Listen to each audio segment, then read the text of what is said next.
What is up, guys? Welcome back to yet another brand new Major Big Gaming video. Hope you guys are having a fantastic day as always. Now we're here back on Hellblade 1, Senua's Saga, I believe it's called, Senua's Sacrifice, always get it wrong. But we're back on Hellblade 1, enhanced on PlayStation 5. We've done the PS5 Pro, we've also done Hellblade 2 for base PS5 and PS5 Pro, but we're here on Hellblade 1 on base PS5 with the enhanced version. But before we get into that, please consider liking and subscribing if you do enjoy these types of videos. So again, similar to PS5 Pro, we've got performance mode, we've got resolution mode, and enriched visuals. Now this is really interesting. Performance mode is running at 120 FPS. It is slightly more compromised than Pro. Like, the detail you can tell has been dropped down if you look at sort of like any of the foliage on the ground there. But if you go to something like the resolution mode or enriched mode, look how much more detailed that looks. So we do have options. So we'll do what we did in PS5 Pro video, where we start off with performance mode, getting that 120 FPS. And yeah, it's looking very good in terms of performance. There is the odd drop here and there, a bit like there was on PS5 Pro, mostly sturdy though, not really much, just very odd drops down to like 118. So with VRR, you're just not going to notice that. And it's so good to see, as I said before, this game getting such incredible support. But of course, in a second, when we get into that open area on the beach, we will take a look at some of the other modes, and there is some significant differences from the PS5 Pro in terms of frame rate. Especially, it's quite different. Now, I've not seen any actual like frame rate drops yet from 120. It's very stable at that locked 120 FPS option, so that's good to hear. Right, we're getting towards the beach area, so let us dive into that. We've got a little cutscene which did drop frames on Pro, so let's see if there's any difference here. So far at 120 FPS locked. I've not seen any figures on my monitor drop below that just yet, but let's have a look. This game is still gorgeous, even in this 120 FPS mode. Looks absolutely stunning. It's amazing this game is this old, getting this level of support, still looking this good. Okay, we're getting the same drops. We're going down to sort of like 115 I saw there in this little cutscene area. Not really a big deal. You're not playing the game right now. It is in engine, but you're not actually doing anything, so not a huge deal. So if you haven't played this game already, by the way, and you have no idea what's going on, don't worry. Do go pick it up. Pick up both games and go and play both. On both consoles, these look absolutely fantastic, and you've got such a good range of options playing these games now on the PlayStation systems. It's really nice to see, to be honest. And it's so nice that an Xbox studio is implementing PSSR on the Pro. Like, man, I just never thought they would put that much effort into these two games. And even on the base PS5, they put, obviously not PSSR, but you've got really good options here. So yeah, gotta say, happy with this. So this is the 120 mode. Let's have a little move around here, see if there's any drastic dropped frames or anything like that. Still looks stunning, feels really, really nice. Obviously, panning the camera around, just so stable. I don't think we're going to see any drops in actual gameplay, to be honest. It feels so steady. What I'm more interested in is the other modes. Now, on PlayStation 5 Pro, we had these two modes as well. We obviously had the PSSR toggle, but we had resolution mode, which on PS5 Pro ran at 60 frames. And we are at 60 frames on this resolution mode. Yeah, I'm in the resolution mode, but we are seeing some drops down to sort of 58 frames per second. So there is there is some drops there. It definitely is far sharper than the 120 mode, but yeah, performance-wise, really, really good. The occasional drop down to 58 frames per second, but nothing major at all in terms of performance problems. This is a good way to play this game on the base PS5 if you want 60 frames, obviously. If you want 120, you've got that performance mode, but if you want 60 frames, great way to play this game for sure. Now, what we also have is a enriched visuals mode. This also ran at 60 frames on Pro, but on the base PlayStation 5, this is now a 30 frames per second option.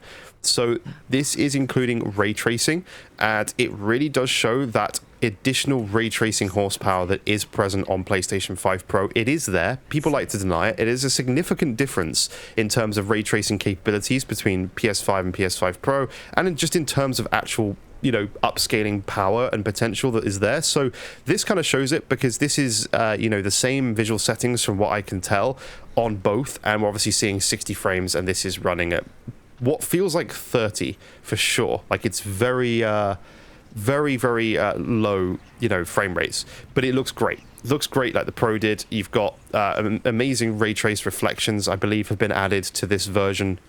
Again, when recording this video, there isn't actually anything specific on the exact upgrades. From what I can see, it just says RT. So this is good, but what I will say is you don't need 60 or 120 FPS for a game like this. You just don't. It's not required to play this. I played through Hellblade 2 entirely on Series X at launch at 30 frames per second and had a great experience. You just don't need that high frame rate for a game like this. It's not a fast-paced action game.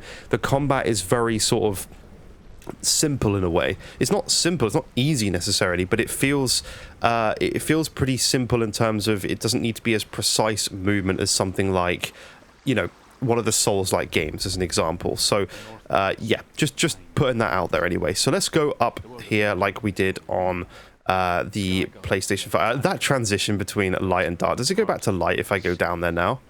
Because you've kind of got no, once this transitions to being rainy and dark, you can actually come back down to the beach and it doesn't just go back. So that's interesting. But yeah, in some ways, I would probably just, if I was on the base PlayStation 5, I didn't have my PS5 Pro, I would probably just play this in this enriched visuals at 30 frames, because I just don't feel like it's that big of a deal for a game like this. And the RT implementation is really, really nice. Now, obviously, if you want to get that 60 frames, you do have the resolution mode, which looks really good, and you can tell just switching back to that how much smoother it is, looking really, really nice, to be honest. So, you know, you've got that option. You've got that option as well to get 60, and obviously going to 120 would make it even more ridiculous. We can flick to that as well. You guys unfortunately can't see 120, but my gosh, it is so smooth to play. But there is a significant image quality decrease, obviously, to get to that frame rate. So personally, I wouldn't play it because I just don't feel like it's needed. This 60 FPS mode, if you are one of those people who's just like, I can't play at 30, I need my 60 frames, this obviously is a really, really good option for you to have. It's very sharp, not the same level of RT detail that you have in, obviously, the enriched visual mode, but it's not that different. Like I always say, RT is great, but it's not wildly different. Like we can tell here we're using screen space reflections because the reflection is moving out of the puddle.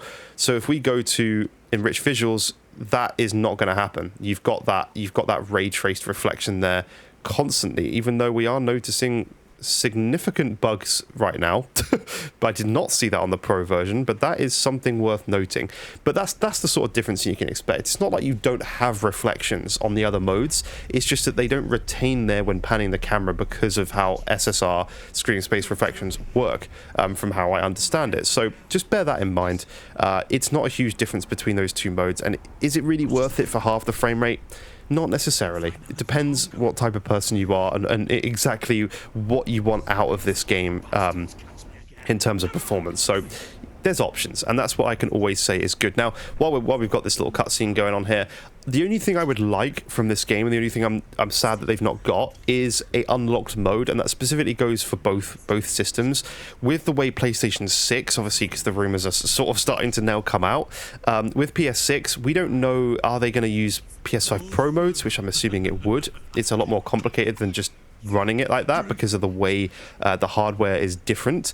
But if they just use PS5 Pro modes, obviously that's good, but we still don't have an unlocked toggle for those quality or enriched visuals and quality mode. So that would have been nice to have, so that when we do get PlayStation 6, we can actually just see these games run even better when we've got PlayStation 6. It just gives that longevity to these games, having an unlocked toggle. So it's always something I advocate for in every game that we test on this channel, because it's just better to have those options. But unfortunately, we don't have that here. Now, in terms of what the base PS5 is doing, it technically is unlocked up to 60 from what I'm seeing.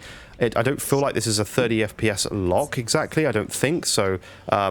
Not sure entirely, but it's just, yeah, it would have been nice to have a proper unlock toggle button so that we could see that option. But other than that, flawless.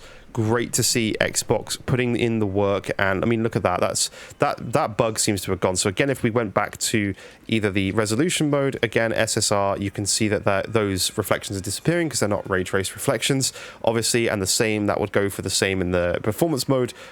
Obviously, it's, you know, different type of visual settings that you get out of all these modes, to be honest. Sorry, my cat is pushing my microphone.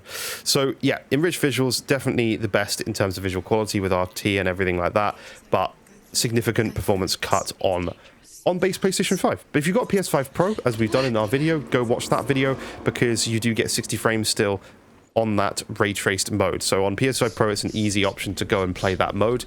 But on base PS5, there is that compromise. So depending on what type of a gamer you are, whether you want 60 or you're happy cutting that down in half and getting ray tracing, then that is your decision.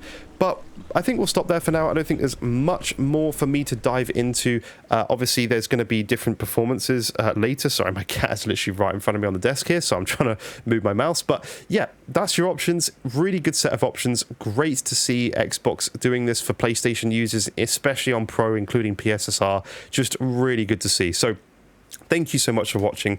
Please consider leaving a like and subscribing if you are new to the channel. And yeah, I hope you have a fantastic rest of your day, and bye-bye for now.